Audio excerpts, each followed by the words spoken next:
Hello, and welcome to the Vicars Watch Dibley, the podcast where three priests link our stories to those of Reverend Geraldine Horton and other TV vicars. I'm Kate. I'm Jenny. I'm Ruthie, and today we're talking about the episode called Spring, in which it is the baptism of baby Geraldine, and there's also a brewing romance potentially between Geraldine and David, and a classic cameo from Sean Bean.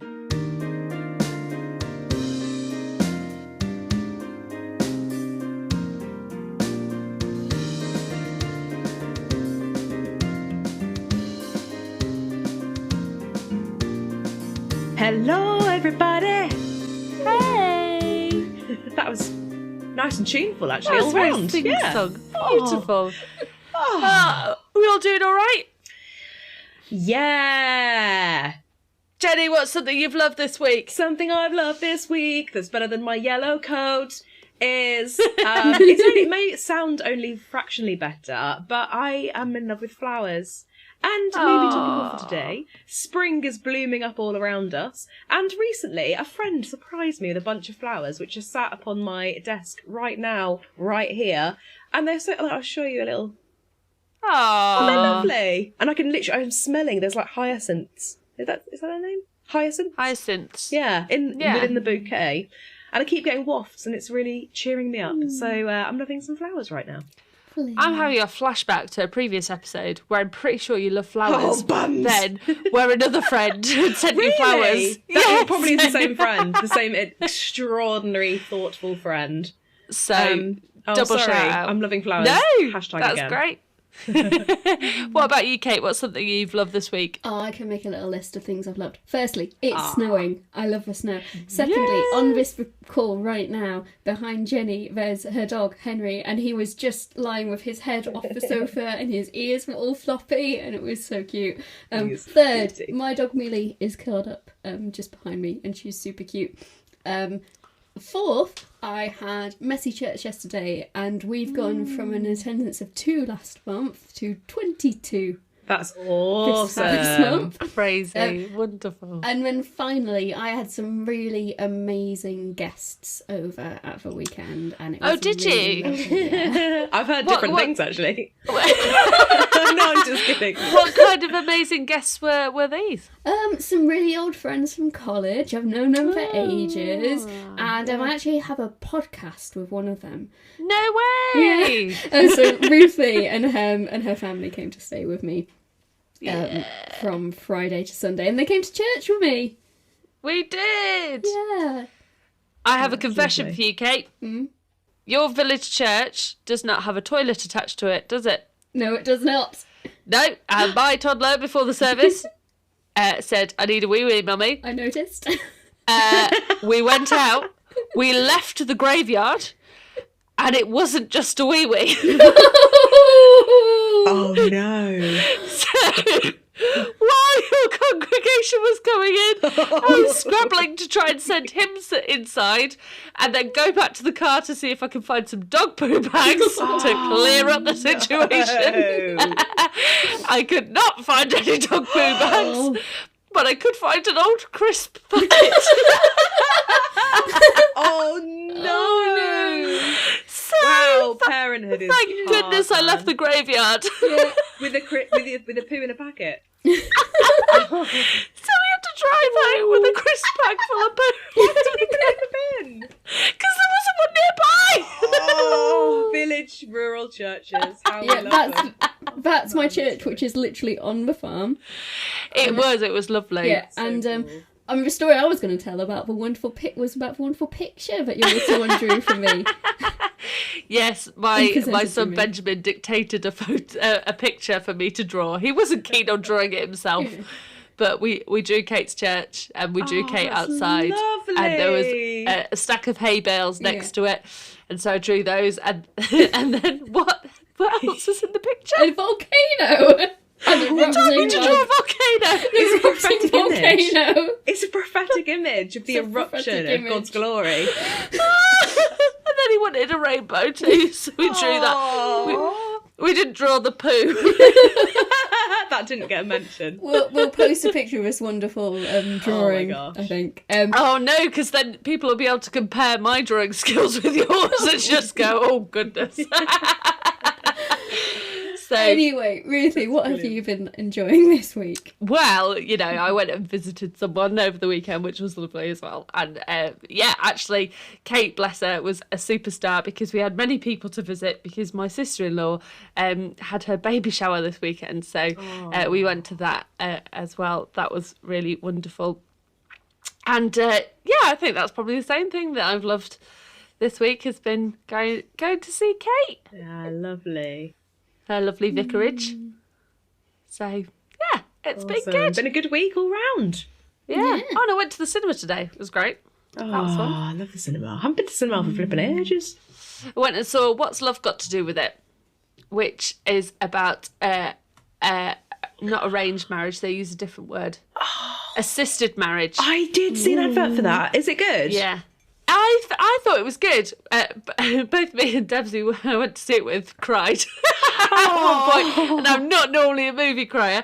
But it's, about assisted marriage in Muslim culture. And it was really interesting.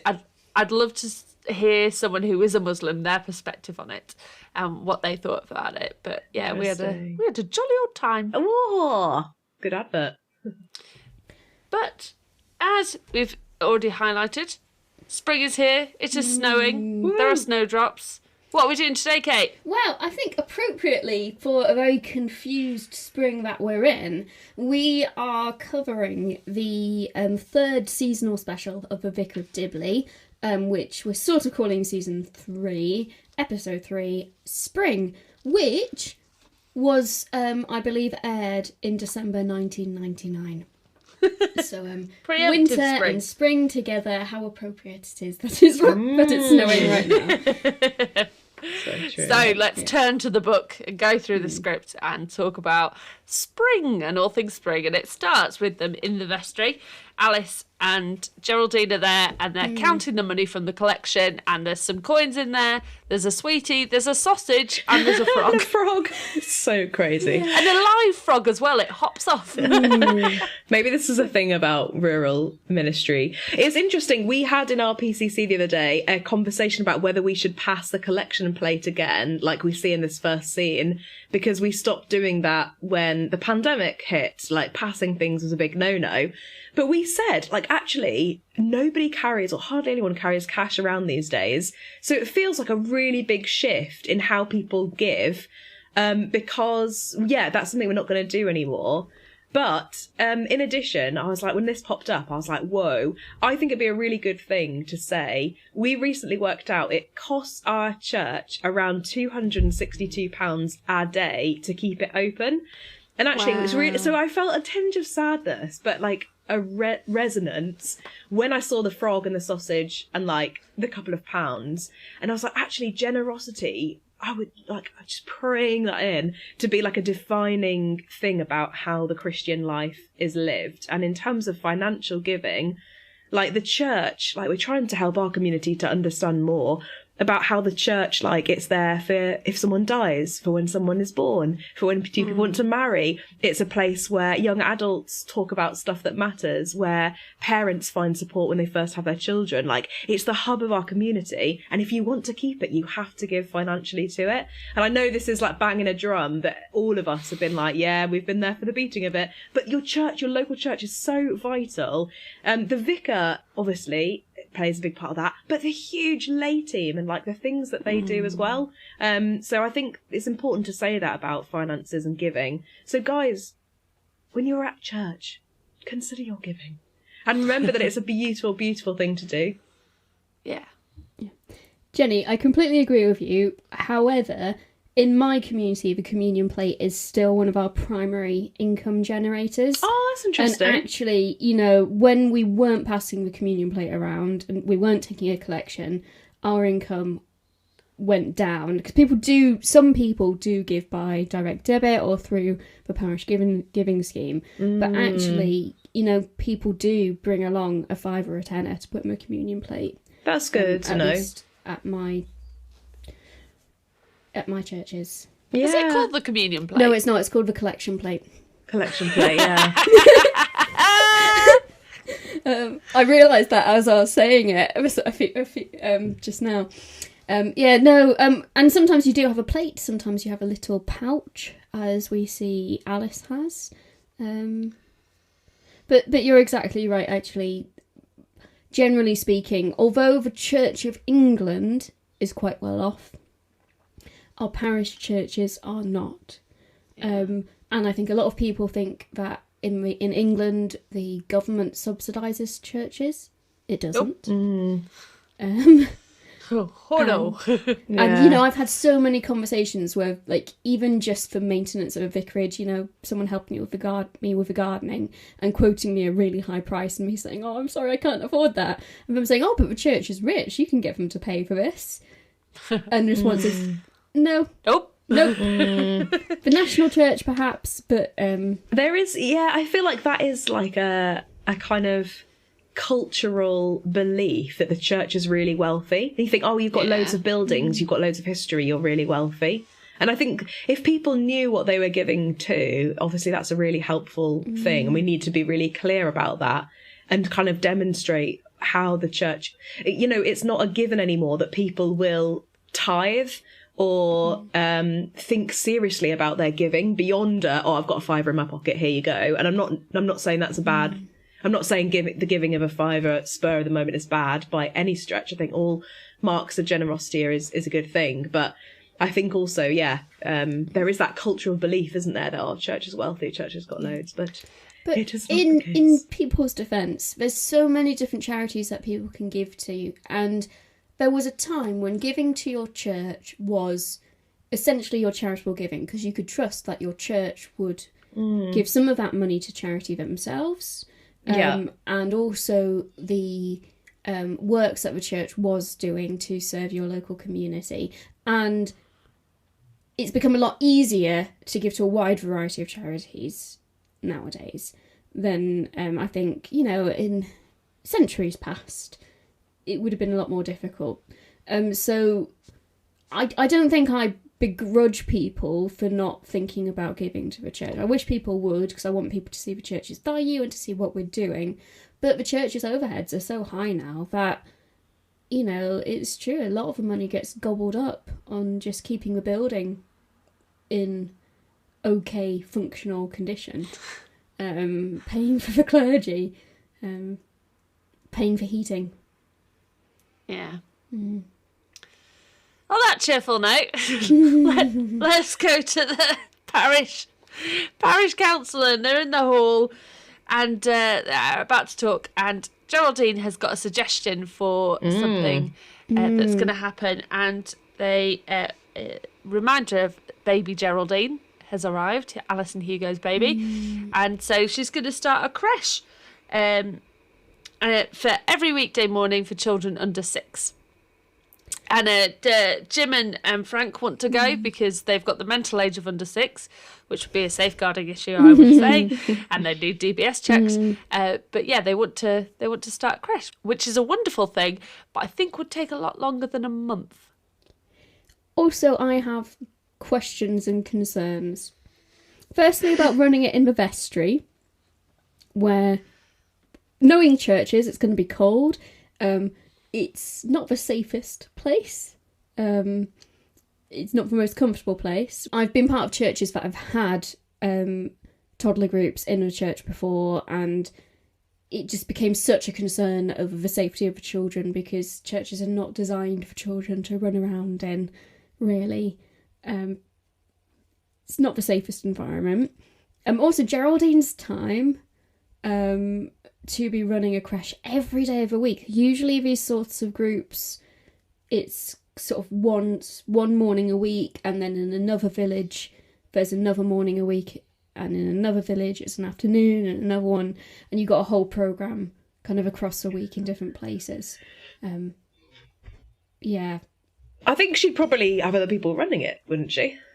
That's what I assumed it would be. Because there'd be no, like you say, you couldn't do that as your full-time job. Yeah. It's a lovely idea, practical concerns, but anyway. Yeah, not it's sure we were. exciting. And again, just to highlight as well, this is another example of like the focus of the church and the community. Like the church, like we in terms of working with people, there's so much output, isn't there? Especially if you are like in Dibley in a kind of villagey church. So yeah, crack on, Geraldine. Yeah, and she's encouraging the others to produce more offspring in order that the crash can be full. And so Jim says, put me down for a dozen then. So well, first he Jim's asked gonna if they busy. have to be legitimate. So Yeah, so are they already... Do they already exist? I think. Or is he working on them? Probably. I think they already exist. Oh, We've goodness. had many insights into Jim's marriage in the past episodes that we've been reviewing. Yes. And, It's an and let's interesting just one. leave it there. So the next topic for discussion of Parish Council is the upcoming baptism of baby Geraldine Horton. Yeah. And they are announcing who the godparents are. Yes, and Hugo says that they've picked the vicar and Owen to be the godparents, and they didn't pick Jim and Frank because they're a bit old and they'll be dead soon, as Owen says. So they're going to be Say it as it is. God's grandparents instead. But choosing godparents is an important job to do. And how do you think... What is it not that people think it is?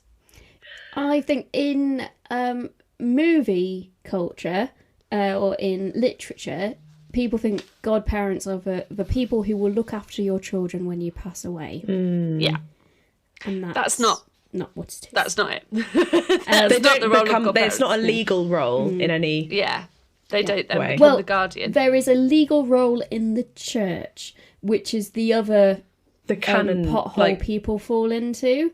It's not just a friend who's being supportive. Actually, a godparent is someone who is baptised, who will assist the parents in bringing up the child in a Christian faith, and they will pray for the child and care for them.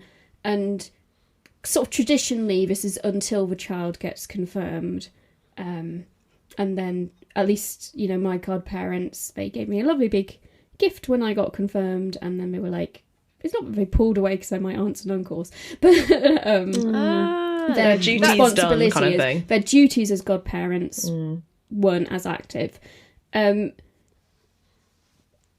You also need to have 3 godparents, according to the canon law of the Church of England. 2 godparents of the same gender as your child and 1 of another gender. That's like the something minimum, I'd be isn't it? that strict to. Pardon?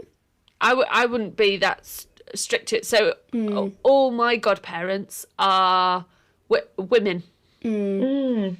Yeah, that's like the recommended guidelines, isn't it? For when people that's- say, yeah. who should I have and how should I pick? And it's like you say, it's people that take their faith seriously, that you know are going to be truthful in their own promises and vows to pray for the child, to help them to be brought up in the kind of their own walk of faith and follow an example of a good person of faith, ideally. Which, of course, when I say good person of faith, I mean like ups and downs and vulnerabilities, obviously, not just like getting it right all the time. 'Cause Perfect who's going to all be the that? But yeah, exactly. And I think choosing it is a big role. But yeah, as we've said, it's not about being a legal guardian if the parents are to pass away for any reason. Yeah, and as much as we talk about church law, canon law, everything, nearly everything in the church law is flexible in response to pastoral need. So there's, yes, we'll not get too much into times we may have bent those rules. We don't want to get ourselves in trouble. What's the most number of godparents you've ever dealt with? I think I've had 8 for one baptism. Wow. I will be one of 8 in about a month or two's time. But I've only Jenny, ever you're had getting 4. another one. Yeah. You collect godchildren. Not too much. How many really. are on now? I've got 2 at present, but I'll soon be 3. I thought you had more than 2. No. Oh. Are you a godparent, Kate? No one's ever asked me. No, I'm not either. I mean, I'm too technically irresponsible. speaking, as a vicar, every child you baptise is technically your godchild. What? Well, To some degree, not in the full sense that you go in the register, but you can be. There is a sub-canon. I'm sorry, I had to look into this for a reason. There is a sub-clause in canon law, which is if there are only 2 godparents available, either one of the parents, as long as they are baptised, can fulfil the legal role as godparent, or the vicar can. Interesting. But I guess you would have to say, I will be your third, wouldn't you? It's not like... Well, yeah, you can't just surreptitiously say... Yeah, you're not naturally a godparent to all baptised people. It's only if there's extenuating circs. But if we reflect theologically on what a godparent is, and if you think about kind of St. Paul's role in kind of bringing people to faith and baptising people, I think you could say that... I think you could make an argument that every child you've baptised is, in a sense, someone you have responsibility for, and I think a lot of clergy will want to keep at least some link to those families they've done baptisms for. Definitely, yeah. Yeah. We're going to talk more later on about what a godparent actually does, but just thought it would be useful to talk about how to choose one and... how to choose one and who to choose. How to choose and who to choose. And it's interesting that you've got ones who are family members, Kate, because that is a bit of a tradition sometimes, but they don't have to be family members. Yeah. Also, it's because my parents ran out of good people to be no, it's not that I'm bitter, but my eldest sibling, one of their godparents, is the former Archbishop of Canterbury, Rowan Williams. Yeah, and cool. I love my aunts and uncle. They're lovely. I see that, they're wonderful, but they're not the Archbishop of Canterbury. That is cool. You can't name drop that as easily, can you? Me and my brother have the same godparents, exactly the same godparents. That's nice. Well, it's quite efficient, which is something my mum and dad value. And I agree. I think if we have another one, we'll just go, right, round 2. First lot, we'll have them again. they're all right, we'll do it again. Well, all of this is interesting. All of this comes about, doesn't it? Because baby Geraldine needs to be baptised. The godparents have been chosen. And David raises that he's going... Because Geraldine is going to be a godparent, the pressure needs to be off her maybe for this service. And he's invited an old pal from the school days, who now happens to be a bishop, to lead the service, which he goes, I know that the vicar is not going to agree with this, obviously insinuating our Jerry. And she goes, no, I do actually. And he goes, what? You makes a massive thing of it. And then I feel like this is the start of like the juiciness in this kind of episode between David and Geraldine, because I think a few of us were saying before, I say a few of us, sorry, Ruthie and I, like Kate, I'm sure you would as well. The thing that sticks out on this scene at this parish meeting is David's moving on. And like he's like, oh my gosh, she agreed with me. And then instead of going, moving on, blah, blah, blah, it's his moving on that kind of puts the stress on there. It's a little bit, I don't know. A bit of a moment. There is a bit of a moment. And everyone starts to hype it up. Everyone's like, way! You're in that Sherman, way! It's all very alluring. Yes. Not alluring. Alluring. Exciting. I don't find it alluring. I've got to admit. It's a little tease. Wrong word there, perhaps. But yeah, it's a tease of what's to come. So take us on. Where are we going? We're off to the vicarage. And Alice is there with baby Geraldine, whose cot is absolutely fantastic. The Moses basket that she's in, which is covered in fairy wands and just pink everything. And we're in the vicarage and we're talking about breastfeeding with Alice, and Jerry asks her very kindly, how's breastfeeding going? Which is a lovely question to ask, because breastfeeding, from experience, is very, very, very, very, very difficult. And there's a lot of shame culture connected to it, and a lot of guilt and a lot of about it. So it's lovely that Jerry's asking about it. Because, it's a minefield, breastfeeding. Bless you. Well, the funny thing from this scene as well is that I think all of us would... Well, I don't know. I don't want to speak on behalf of all of us. In our church, we are positive about mums breastfeeding in church, either as in, like, quiet space or during the service or whatever. But what's so funny about this scene is how Alice is saying how handy it is. She doesn't have to eat grass like a cow, first of all. Her body makes the milk anyway. but also that she can just whip her boobie out and feed little Geraldine whenever she needs it. And then it's so good how Geraldine's like, oh, it is always good to remember to put the breast back in once you finished it. Bit of a shock on Sunday when you came up for communion with it hanging out. And I just thought that was so funny. Yes. So good. I was going to mention, have you ever seen images of the Virgin Mary and Jesus breastfeeding?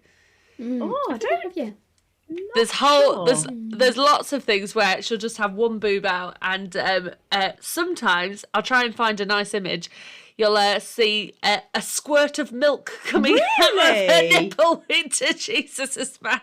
Wow. Yes, it's quite a thing. Wow. Yeah. I've seen So that. there's a whole thing about breastfeeding and Virgin Mary. So I'll see if I can find one of those pictures for social media. Nice. As we're going through. And then Alice is talking about how Geraldine is progressing and how she's learning words already. And Cherry said, like, what, 3 months old? And yes, she's said the word goo, spelt GUE, which, according to the research that Alice and Hugo did, is a 2-stringed instrument played in the Shetland Islands. Who knew? We did our own research, didn't we, just to fact check this. And it is true. Well, we were certain Kate was going to go fact check this, but she didn't. I was triple tasking when I was preparing for this episode. I was having lunch, I was watching the episode and making notes, and I was gearing up for Deanery Synod, which was so you took it as read. After lunch. Yeah. You trusted Alice and Hugo. I trusted Alice and Hugo. It's a good thing to do, but true. I was like, I wonder if this is something that they've just made up for this. But no, it exists. It's a 2-stringed instrument from the Shetland Islands. So good researching done by Alice. However, it's possible that the baby was just babbling and making baby noises. I reckon. But the door then goes and David comes in and Alice greets him with a kiss on the cheek and a lick. Now, Jenny, would you greet your in-laws in the same way I as would Alice? choose not to.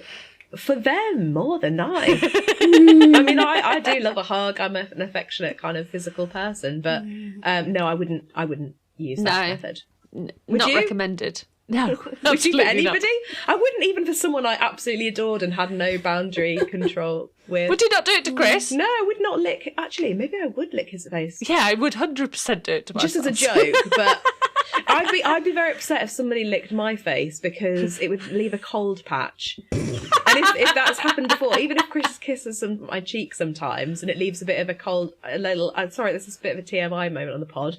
But if if someone leaves a kiss and then it just leaves like a little bit of a moist patch, I can't tolerate that very well. So if someone full on licked me, I'd be like, no, I'm not good with saliva, if I'm honest. Counterpoint, I know one person who you would let lick your face. Are you thinking Absolutely. Henry the dog? Because Yes, it's still I am. no. It's still no. I can't tolerate a snog. Yeah, on my hand, that's fine, as long as I can wash it straight away. Or like within the next 10 minutes. No, I don't do kisses from dogs either, I'm afraid. Sorry, everybody. Well, I was greeted by Millie with quite a lot of barking, but eventually Some many little licks. Yes. Millie, my dog. Yeah. I mean, She's very I'm not affectionate. opposed to it. I'm not opposed to a lick, but yeah, no, I wouldn't encourage them, especially not inside the mouth. No. Yeah. No. Gross. Anyway, Absolutely gross. Alice does give David a big poor, old poor lick. Poor David. He looks like he's in a hostage situation. He's restrained for a second, isn't he? As Alice just runs towards him saying, "Daddy David," which modern culture has ruined that slightly. But she runs up to him and latches on, and he just looks a little bit dead inside. I think it does show that there is a growing relationship between them. The fact that he just accepts. Oh yeah, he just sort of stands there. I know he's like resigned he's accepting to it, but his reality. yeah. But he has come for a not great reason, I think, really, because he wants to bring in our Vicar Geraldine, rather than baby Geraldine, Vicar Geraldine, into picking the name for baby Geraldine finally, which just feels a bit like, I don't know, not really his place, maybe. And it's like, oh, if these names aren't changed, then, I won't, it's just, what does he say? He says, I won't be there, or Well, just threatened shall we her. just say what Yeah. Alice says that baby Geraldine Okay, fine. You might have a point here. I know what you're going to say. Yeah. When asked, Alice says, yes, we've finally decided on Geraldine, Wendy, Nana, Peter Pan, Tinkerbell, Tiger Lily, Captain Hook, Crocodile, Horton. I mean, it's creative. It's creative.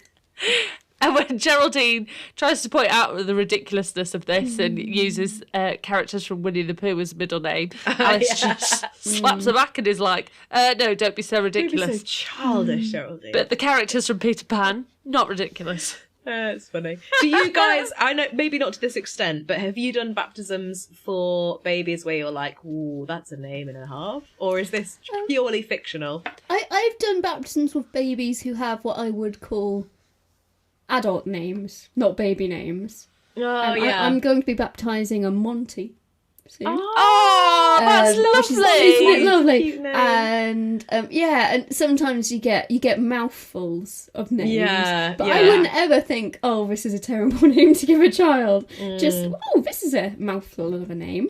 Yeah. I would never say this is a terrible name to give a child, but there's definitely been some where I've gone, oh, poor kid. Obviously, I'm not going to say them out loud on this particular podcast, but there has been some that I thought, really? Are you sure? Which is the problem of fad names, isn't it? Or when kids are named after stories, characters, and the story hasn't finished, and then you find out something about them at the end. So think about your names. Yeah. It just, can be tricky. However- Be tricky. However, I think we've got another common misconception here to do with the christening / baptism and the naming of your baby. Is the baptism, christening, the legal naming of your child? No. As someone who has taken her child to legally be named, you have to go somewhere and it gets filled in a document and they double check the spelling. Thankfully, my son has quite well-known names, so the spelling was all okay. And then they legally get entered into the system. Yeah. But I do always check when I baptise a kid what the names are, and make sure that there aren't any that are forgotten. Because you can also give baptismal names. That's more common in the Catholic Church, and often it's the name of a saint, which is supposed to be, I guess, a saintly godparent for your child, or a saint to which your child should aspire, or a guardian saint, patron saint. I don't know, but one thing I was thinking about is I'm surprised. I wouldn't put it past David Horton to, because I doubt Alice and Hugo are on the ball with knowing that they need to go and register their child's name. I wouldn't put it past him to be the one who goes and registers and gives her a different name. A different name. Man. I would be surprised, and I'm surprised they didn't explore that. They are seeing the health visitor, so the health visitor will be reminding them of, have you made sure that they're legally registered? Things like that. Yeah. Important. But do we trust Alice and Hugo to take in that information? I do. I think together they're a dream team. And as we will go on to hear them described as the sweetest parents on earth. But before we get there, we've got to get this name thing sorted. Well, Alice pops off now, doesn't she? Because there's this whole scene where she accuses Geraldine of a fart or a poo that's particularly awful and leaves with baby Geraldine, leaving David and Geraldine again. This is the challenge of having two people in the room with the same name. And because my name's fairly unique, if ever I hear Ruth about, I assume it's for me. So I'll just go, hello? Yes? And so Geraldine assumes that the accusation of having a smelly bottom is to her, but actually it's to baby Geraldine. Thank goodness. And so Alice goes off to go change baby, and David says, those names are ridiculous. I'm not giving my granddaughter those names. And Geraldine says, yeah, I agree with you on this. We need to do something. And they're agreeing again. He notes it, doesn't he? He's like, we are yeah, he does. He loves it. He absolutely loves it. Agreeing again. Yes. I put a winky face here in my thoughts on this. Again, another winky face from, It's concerning that the thing he values most in a woman is whether or not she agrees with him. That's a good point. I'm just going to put it out there. I also find out an interesting fact about Jerry, that Geraldine isn't her first name, is it? No, it's not. Has been laboured with a interesting first name, which is Boadicea. So, does she say Boudica? No, she says Boadicea. Boadicea. For those of you who don't know, I think it's fairly niche primary school and with UK knowledge. She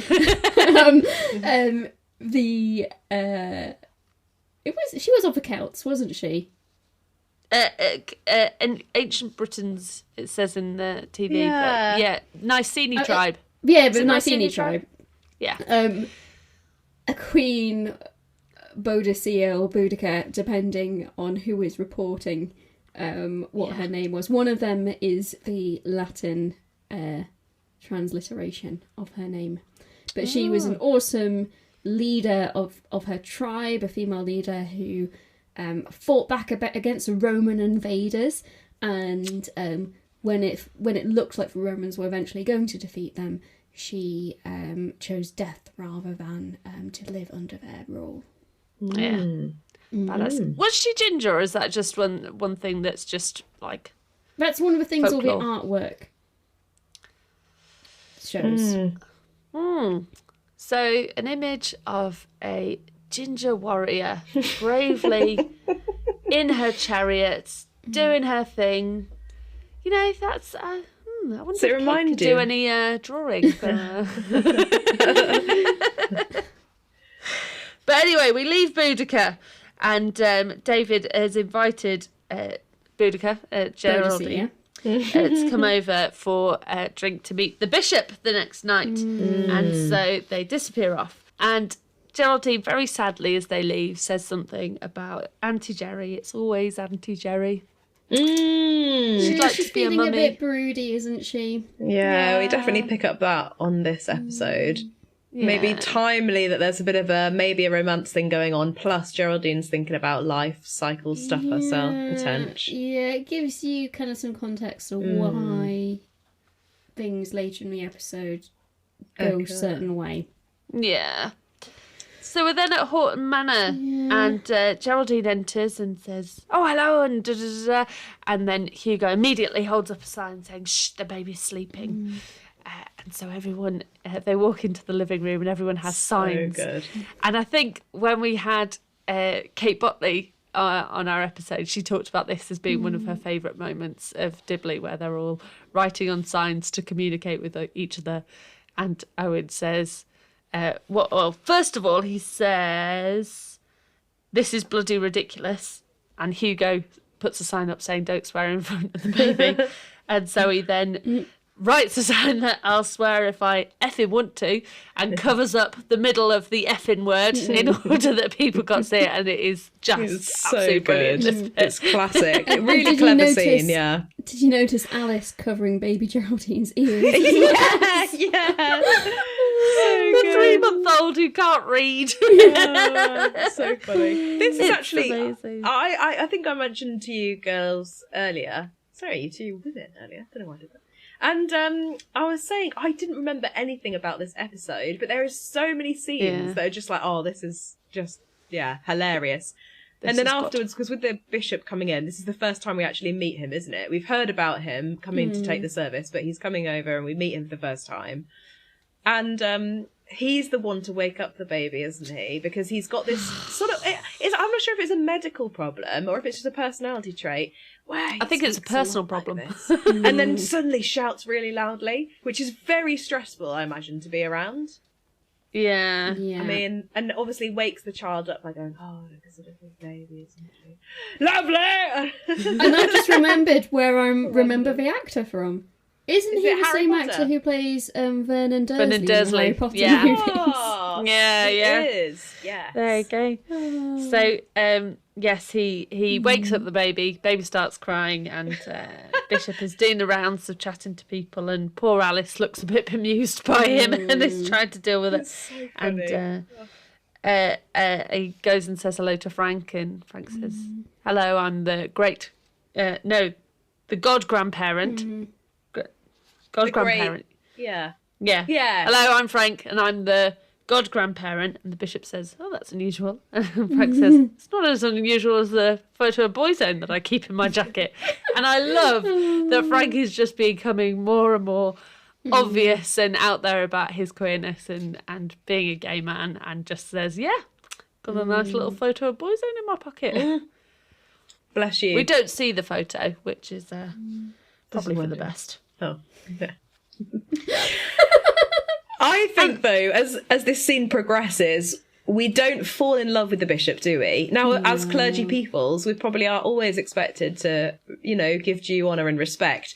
This bishop is not one that we can warm to as women, female lady priests. In fact, he even says to lady clergyman, when he finally comes on to meeting Geraldine, he says to her, and I quote, I believe, this is script, do check me, "Oh, you must be one of those lady vicars."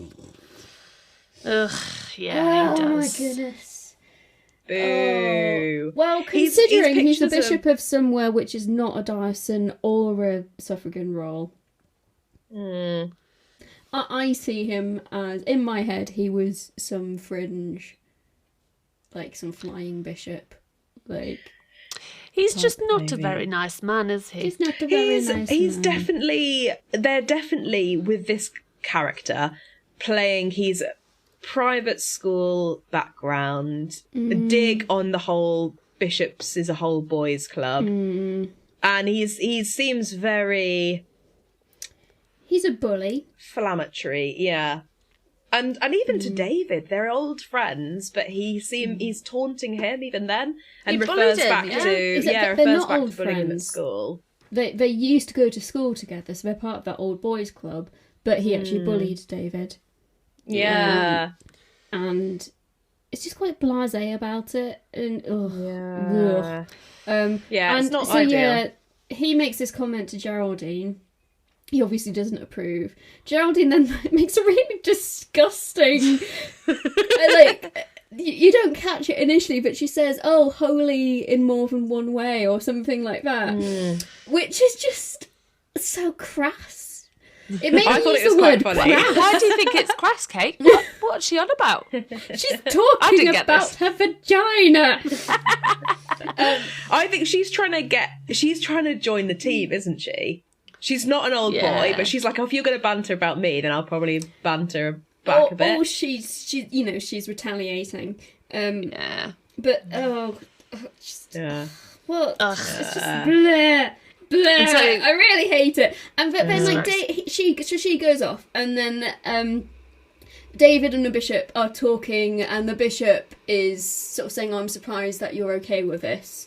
And He says David tolerate. says, "Well, no, actually, she's one of the best vicars we've ever had," and that was really lovely. But then the bishop immediately ruins it by assuming or insinuating that the only reason David could approve of this female priest is because he fancies her and wants to sleep with her, or is currently sleeping with her. And he does make that assumption.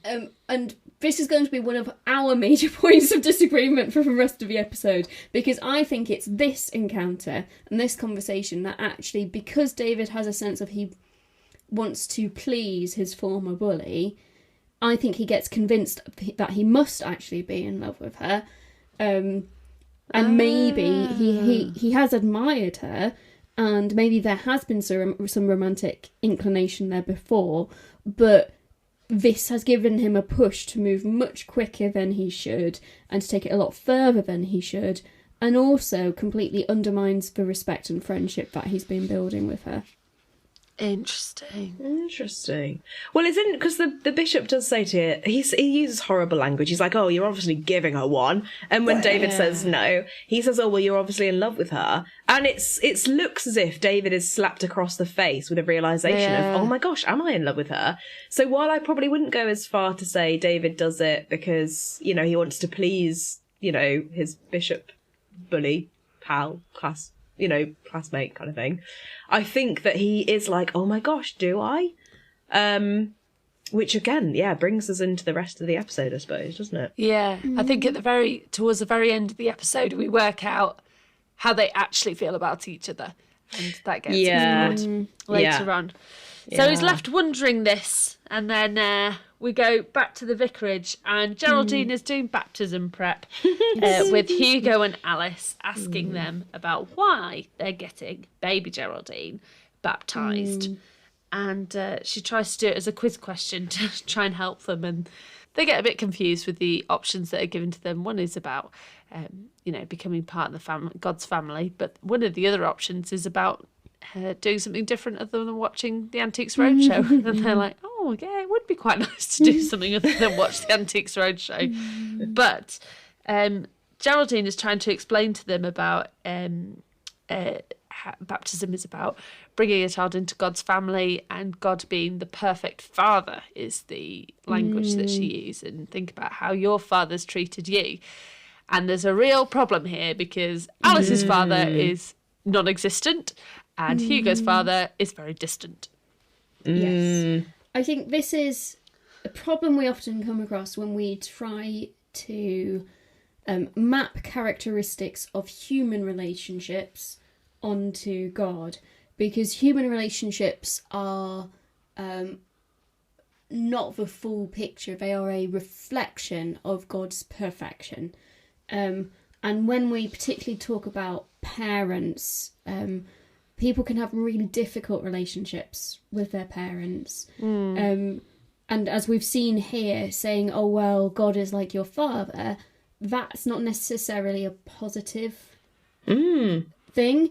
And I've known people before who even using the word father for God was just traumatic because of the bad relationship they had with their own birth father. But I think one of the key things that we need to explore with people is that God is perfect, and the relationship and the love that God has for us, even if our earthly parents and our relationship with our family here on earth is difficult, because that's how humans are, God is such a perfect relationship and such a loving and caring parent,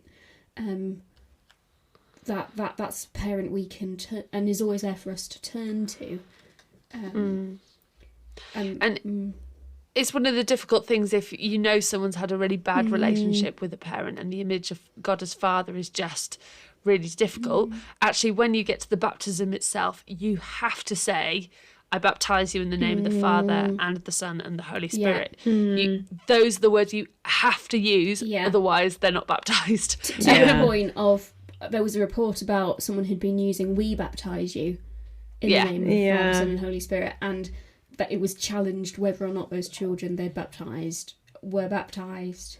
And he was a Catholic. That was in the Catholic Church, and so that has so many implications for marriage and things like that if you've not been baptised. So, because there was talk about people wanting to use Creator, Redeemer, Sustainer, which is a phrase that some people like to use to refer to the Trinity instead of Father, Son, and Holy Spirit, but you cannot. So I mean, then Geraldine says something which I want to challenge slightly, because she kind of almost gives up, and she says, we want to baptise baby Geraldine so that God will love her just as much as you love her. And my issue with that explanation is the word "so," because it suggests that God's love is conditional. Whereas I think God loves us like a parent at all times, and baptism is incredibly important for our journey of faith and to bring us into God's family. But if you're not baptised, that doesn't mean that God doesn't love you. Yeah. Yeah. Exactly. Yeah, it says here in the script, listen, all you need to know is that we're having this service so that God can love your little Geraldine exactly the same way you do. And it's, baptism does not mean that God loves you. It's not a condition. God loves you anyway. Yeah. Amen, sister. We baptise because God loves, not that so that God will love. Yeah, exactly. Yeah. But Alice has to pop out because she needs to post a letter to Kat. Sorry, I just interrupted you so badly with an outrageous guffaw. But she has to catch the post to send off her Blue Peter badge. It's so cute. It's unbelievable. Sorry. It's so sweet. And, Eruption. Yeah, she wants her Blue Peter badge, so she's left Geraldine with Geraldine. And can I just say, Geraldine's well Geraldine. chill. She's well chill about this. Yeah, she's like, yeah, it'll be fine. And then disaster ensues, which I can very much relate to, because the moment I got home from hospital with my new son, and Toby was there too, and was about to go pick up the dog who was in kennels, and my son just started howling, like scream, crying, and you just go, "Wah! I have no idea what to do with this. What is wrong? Where's the button to press for the midwife? I don't know what's happening." You have these moments where you're just like, I have been weed in my face. I've received poo on my hands. Well, fairly recently, I would say as well. And it's just, you have no idea what you're doing lots of the time. So the things that Geraldine does, like leave the baby on the side, is not a great thing to do. No. Leaving the baby on the kitchen floor is better than leaving the baby on the side, I would say. A lot safer. They can't wiggle so much. But I completely get the... It's a traumatic scene, isn't it? Because Alice says, "Oh, would you mind just changing a little nappy? She's done something, that needs a little bit of attention." So the scene is that Geraldine takes her into the kitchen. Now, we can't see what's going on. I'm not sure if they're probably not legally allowed to show a baby being left on its own. You don't want to show a baby falling off. No, oh my goodness. It's actually, it's such a hard, like the horror, because you see what's going to happen before it happens. Maybe it's because I've watched the episode a few times. But oh my goodness, like that sound and then the piercing cry because she's left little Geraldine. And then, like you say, the poo explosion occurs. There's the wee in the face. And it's a hard scene to watch. I think it's funnier because you can't see it. Us by having it happen off stage, it has more dramatic effect. Yeah. Because it's happening in our imaginations. So it's the worst thing that could happen is happening in our heads. Yeah. Whereas if they showed it to us, it would be quite limited, and it may not seem as dramatic. Yeah. True. So she runs to answer the door with her hands covered in some brown sticky substance. It's not chocolate, my love. It's not we chocolate. can all guess what it is. And there's a lady at the door who immediately shakes Geraldine's hand, and she goes, "Oh dear," and has to go wash her hands. No idea who this woman is, and she nearly steps on the baby, or does step on the baby in the kitchen to wash hands, tells her to go sit down, gets everything sorted, and then carries on, sorts everything out. Alice comes back. And in fact, Geraldine comes to the door after Alice comes back and says, "You've been gone hours." Something else I also empathise with when everything's going wrong with a small person. And then it turns out that this woman is actually the person coming to assess the suitability of Geraldine to run a creche. And yes, it's not gone well, has it? Well, it's not gone well, but her feedback is like, apart from this, apart from that, apart from this, you did really well. I think you're going to be great. So there's this whole joke that Geraldine's like, "Oh, brilliant." So this whole comedy sketch has occurred, but it's not actually jeopardised the creche at all. But it did make me think about the pretty serious, checks and risk assessments and safeguarding things that are in place now for clergy or for, lay leaders running groups like this, like safeguarding. I think Justin Welby said that our highest priority in the church should be safeguarding. And at first I was like, what do you mean our highest priority? Isn't that to worship Jesus Christ? And then I realised that basically if people don't feel safe when they're at creche or at worship or when they're having refreshments, then there is no point to us doing anything really that we do. So safeguarding is key. But also and the church it's a different ball game now, isn't it? Oh my gosh, yeah. For so many years, and this is possibly I don't know, it points that out, doesn't it? We've done it wrong and we need to hold our hands up and say, we've made mistakes and we've really messed people up and therefore we need to be better at safeguarding. Yeah, unbearable.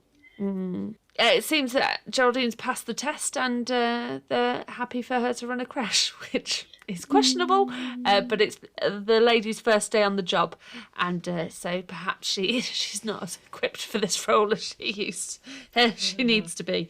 Well, and Geraldine Matt makes a little bit because she thinks Alice and this lady would be a meeting of minds. Yes. Oh, yeah. Oh, new friend for you, Alice. Yeah.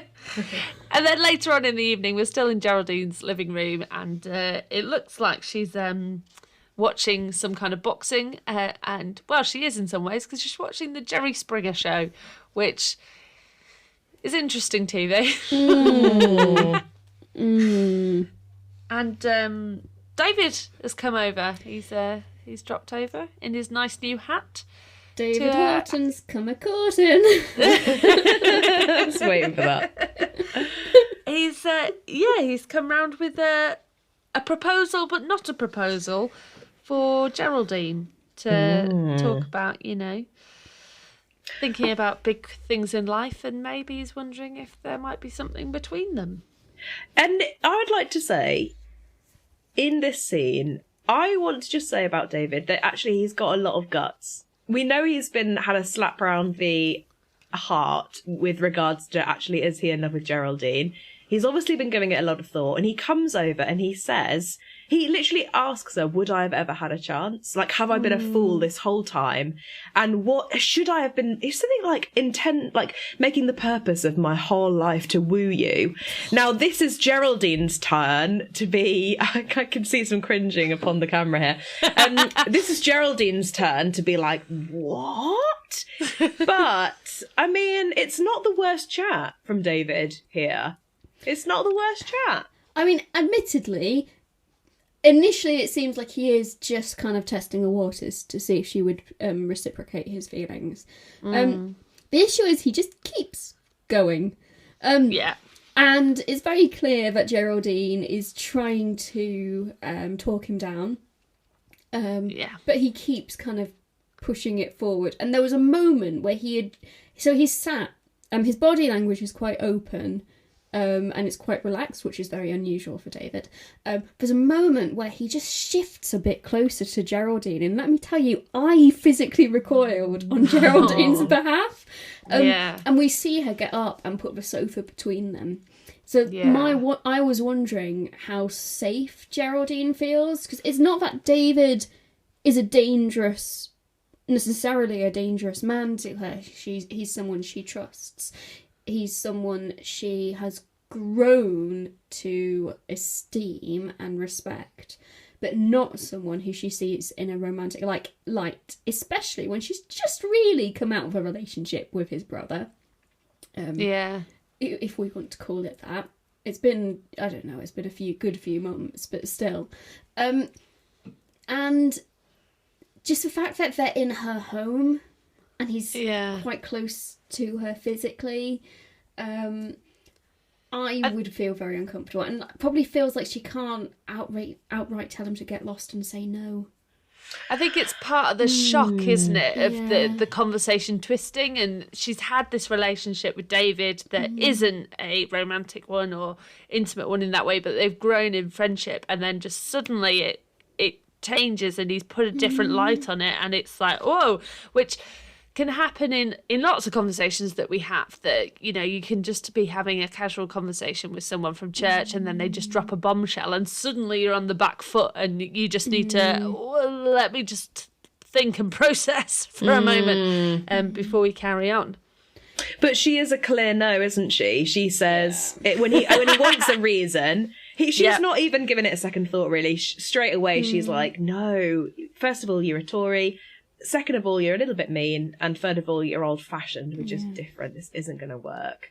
So it's weird. She, in her gut, she knows that it's a no, really. Well, yeah, and actually the thing here, the reason she gives is less about those specific things, because she doesn't actually have to give a reason for not wanting to be in a relationship with him, because she just doesn't see him like that. Yeah. And that's reason enough. And then he pushes her for these reasons, and we kind of see why a bit later. And then he sort of makes an assumption. He asks if are you really happy being on your own with Jesus and Sean Bean? And these are two portraits that she has in her vicarage, which she's been showing off to baby earlier in the episode. And, my thought was, I think she is happy. I think you can. Jesus and Sean Bean. Jesus and Sean Bean. Or Sean Bone. He calls Sean Bone, which is absolutely hilarious. I don't know why, but I find that mistake so funny. My sense of humour is like weird, but when he said Sean Bone, I just laughed my head off. So he's made this assumption that she's unhappy, and she comes back at him with these reasons, but also says, you know what, if I was going to get married and someone proposed, I'd want them to actually woo me and romance me, and not just come up with a hypothetical, parenthetical situation question. To come over. And he's like, yeah, fair enough. Yeah. And then Owen barges in. Yeah, he does, and David then awkwardly leaves. They didn't end it well. He sort of shuffles out. He forgets his hat, and it's like, meow. But it's like what? Sorry. Bit awkward.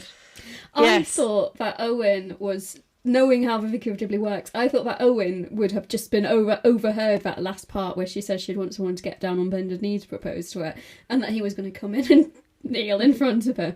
He's had his chance already, hasn't he, Owen? Yeah, no, but actually, again, huge character growth for Owen. He's come over, he's actually been a really good kind of conversation ender.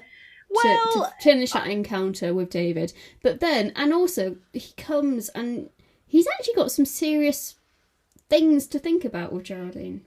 Before that, though, he does intimate that that Geraldine's like, Owen, what are you doing barging in like that? Could have been naked. Oh yeah, he does.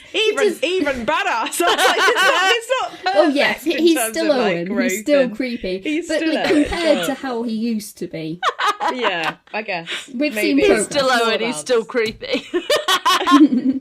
We still love him though. That's our next T-shirt. But Owen's come over to ask for advice about what the role of a godparent is and what's he supposed to do. And I had this person I went and saw today. We had a chat because she's a godmother to a couple of lads, and I asked her what she thought her role as a godparent is, because I'm not a godparent, so I don't know. And the first thing she said was pray, that she needed to pray for them, and needed to be a listening ear and someone that their godchild could come to in any situations. And she said one of the most important things, apart from praying obviously, is that I support not only the child but the parents as well to be the best parents that they could be. That's lovely. That's beautiful. So would you say that's how you see your role as a godparent, Jenny?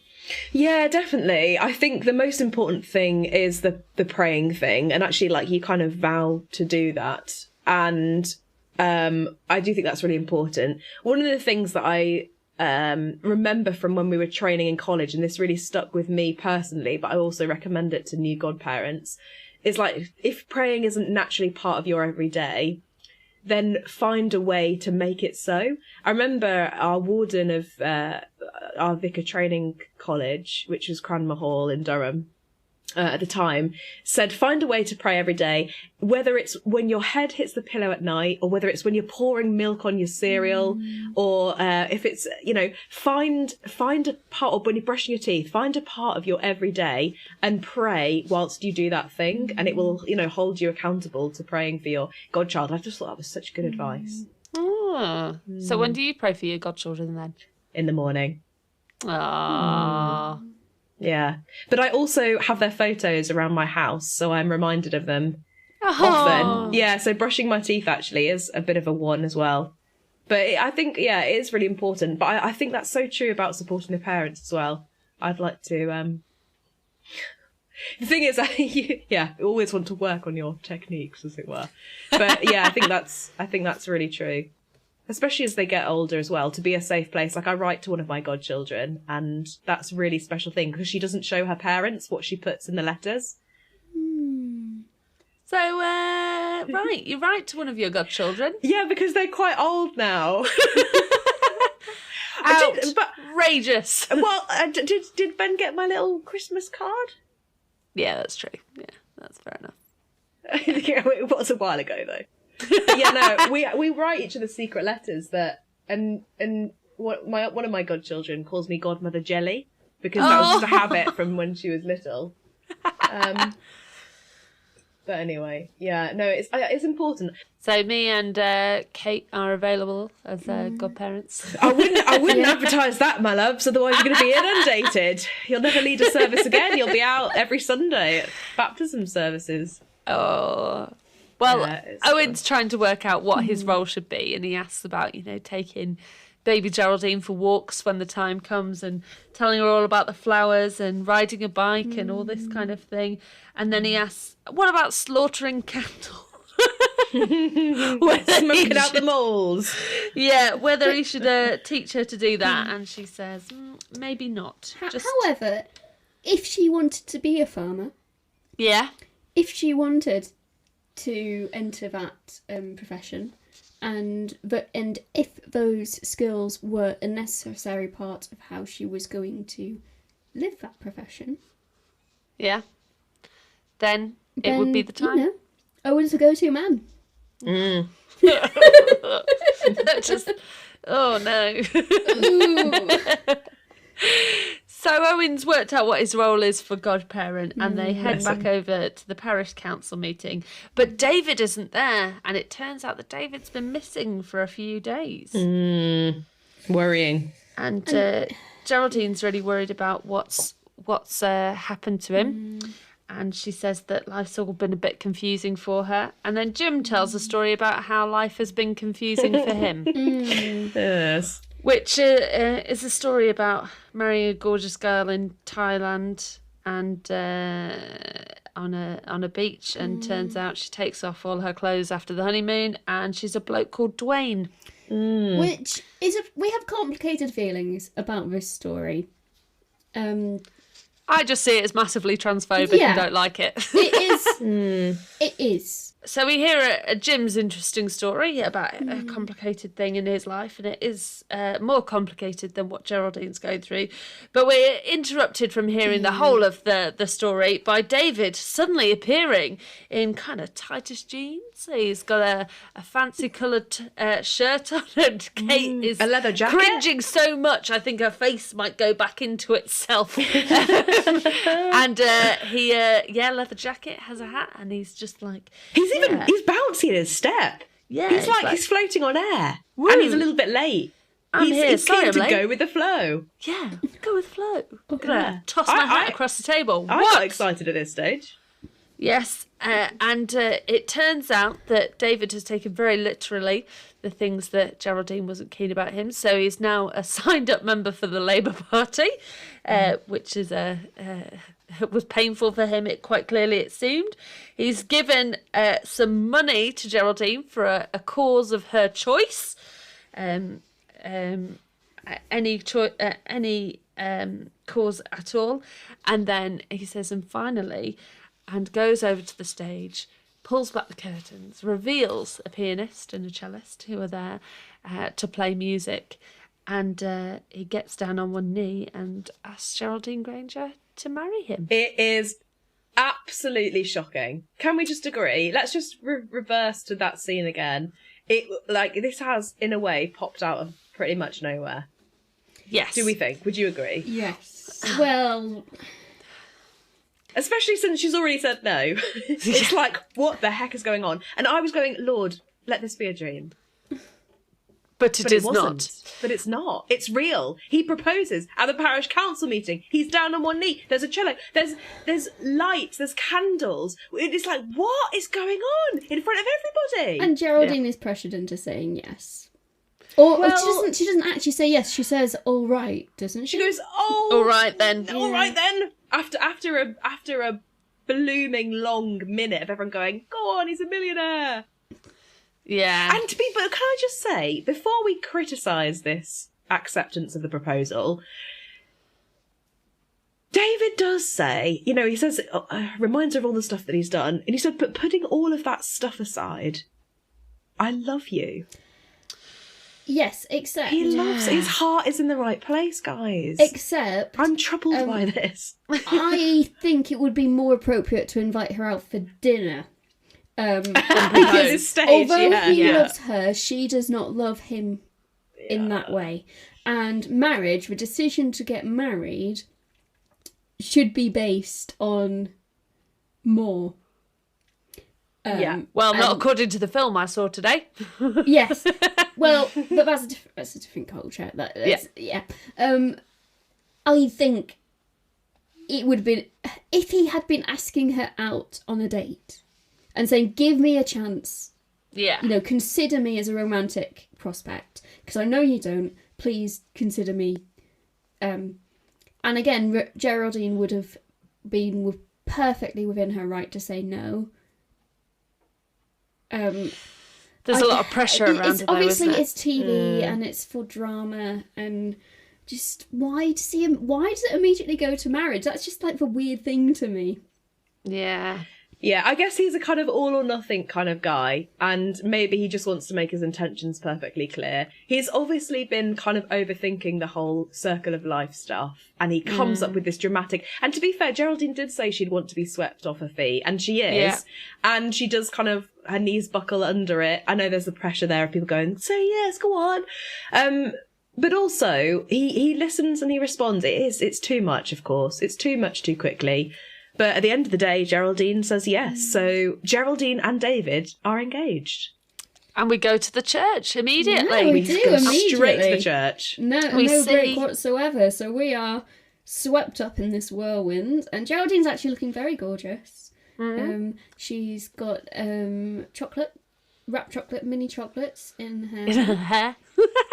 Beautiful dress. Beautiful, Alice has got a crunchy headdress going on. And David's in a lovely pastel suit. Yeah, yes. Pink as well, which I thought was a bold pastel choice. Pink. Which I would never have expected from him. I think Alice has had quite the hand in setting the scene for this wedding. Exactly. And they're going down, and Alice has said some unhelpful things about it. And then it's the bishop who's going to do the baptism who's there, and he says that we're here to witness we're here to witness the marriage of this man and this woman. Yes, so funny. And this woman. Sorry if that was really loud in your ears, by the way. To see if Boadicea Geraldine Granger will marry David Francis Matthew Horton. Which I thought was a very strong name, by the way. Yeah, very strong. Very strong. And she turns, she looks at him and goes, this breaks my heart. And then there's a shout at the back of church. And it's Sean Bean! It's Sean. It goes, let's just pause there for a minute. So it says, will you take this man to be your husband?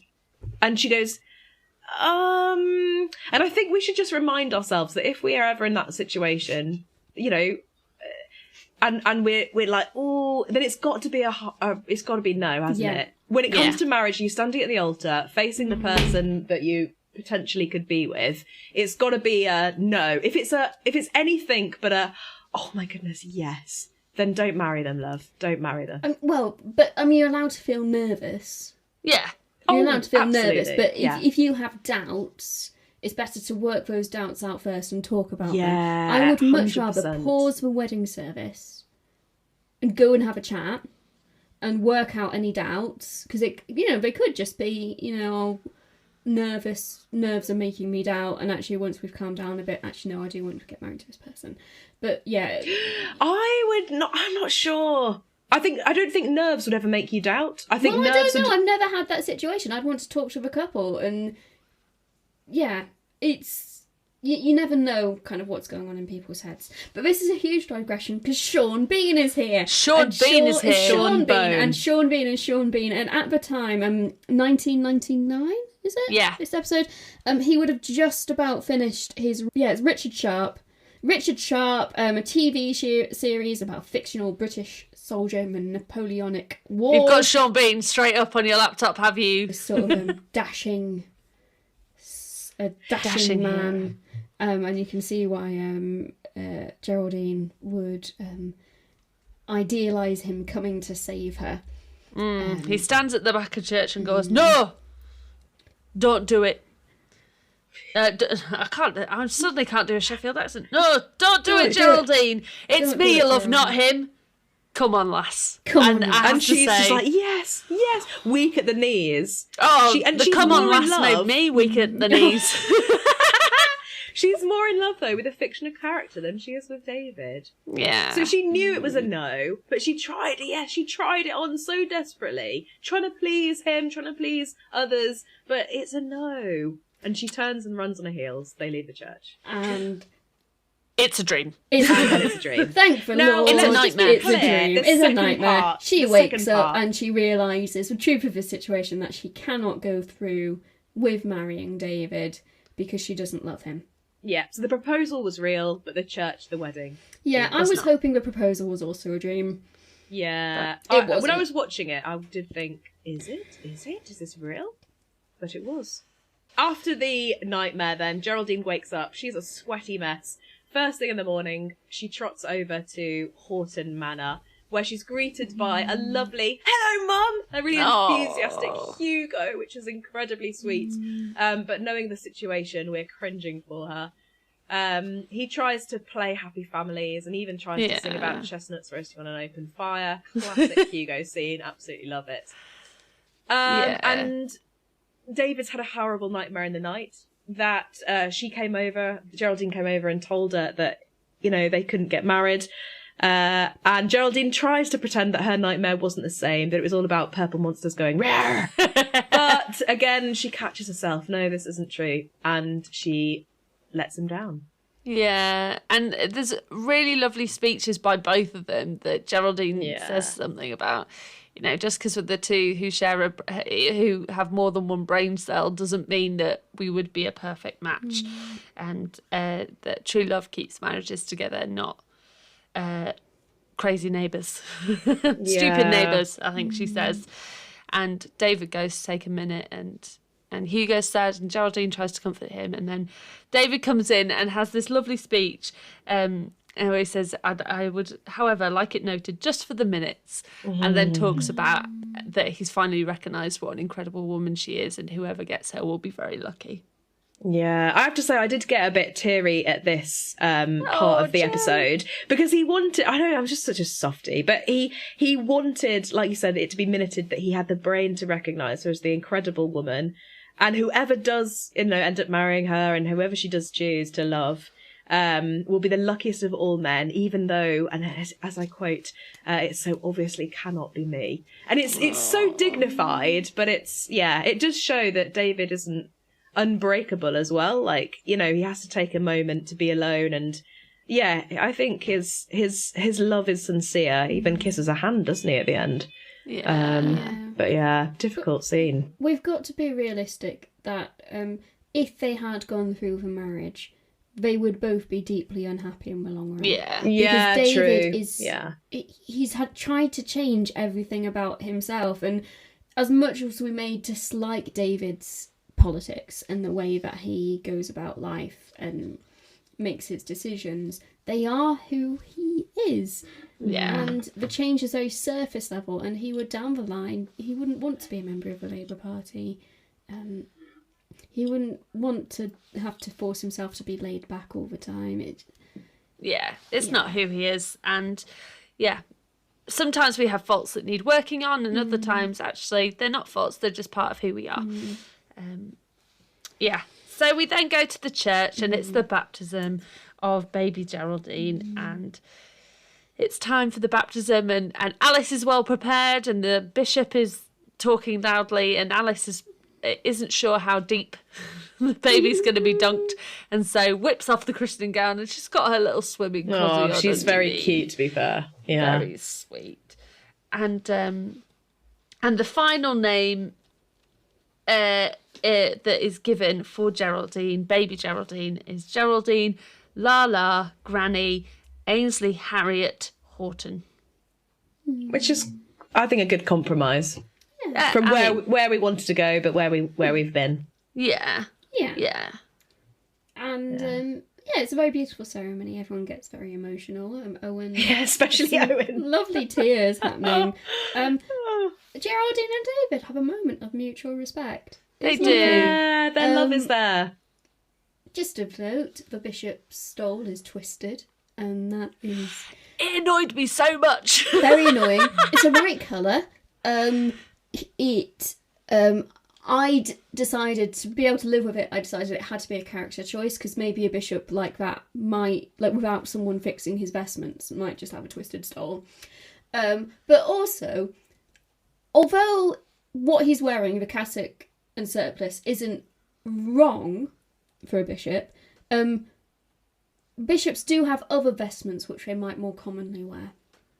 A purple cassock, maybe. Bishops in purple. Maybe, but not every bishop. Obviously, the current Archbishop of Canterbury very famously wears black. Because he's a goth. I wouldn't put that statement out there if I were you. Also, missing from this service, if we're going to be pedants, there's no candle, and there should be a very intrinsic part of the baptism service is the presentation of a candle as a symbol of Christ's light, which they are carrying out into the world. Amen, There's amen. no marking with the sign of the cross either, but I just assume that's happened before. Yeah, we assume that's already happened. It's all done. Done the all. It's all good. And the candle thing usually happens towards the end of the service. Yeah. And also it should happen in the context of the whole church family being there, which is maybe why they're putting it off. Yeah. Well... And there's no one else there, is there? No. Jim's it's there very on the private. organ. Yeah. But we do private baptisms. We always do our welcome in the context of a Sunday service. So like they can have their private baptism, but then they come back for the all age and receive their welcome candle of welcome, and then a gift and a Bible from us then. But that very much depends on your church. Anyway, we're digressing. So we retire to the vicarage for the little reception. Bishop isn't there. No, thank Good goodness. Bless them. And they're giving presents, and Geraldine is kind of... It reminded me a little bit of Sleeping Beauty, where the fairies come along and bless them with different things. And Geraldine hopes that she'll grow in health and happiness and have bosoms the size of basketballs. Wow, very Geraldine. Yeah. And says that you don't need luck because you've been born to two of the sweetest parents ever. And we see Alice and Hugo doing their little squirrel impression on the sofa, which is very cute. And the godparents and grandparents are giving gifts. And I didn't know the spoon thing was a tradition. But it is, Giving a it's very spoon. traditional to give a silver spoon to a child at their baptism. Oh, that's my godmother's where my spoon is. It's the kind of upper class. So it's where they're born with a silver spoon in the mouth, kind of. Oh, it comes from there. Got you. Or I think it is. I'm sure someone will correct me, but they're linked. Yeah. But, they all have a lovely time round baby Geraldine and say a big cheers. Yeah, it's a lovely way to close. And looking back over this episode, like, we have been on a marathon journey. Like, this is a big one in terms of, like, you know, if we're going to rate the mighty things that happen, it's a big episode, this one, I think. Yeah, there's lots going on. There is. And, it's really interesting to see how the relationship between David and Geraldine has changed and how they've gone from, enemies to almost lovers and then respecting friends, haven't they? Yeah, when you put it like that. Phew. We could have had a Reverend Geraldine Horton, but we don't. Thank goodness we don't. Yeah. Do we think that she did the right thing then? Absolutely, yes. She shouldn't have. You at home is screaming out as well. She shouldn't have said yes in the first place. She shouldn't have said yes in the first place. It's easy to be swept off though, isn't it? So the summary of this episode is... Be sure on the person that you marry. It's probably the most important decision you'll make if you do choose to get married. Yeah. So be wise. Pick a And good as one. always, we're here to listen.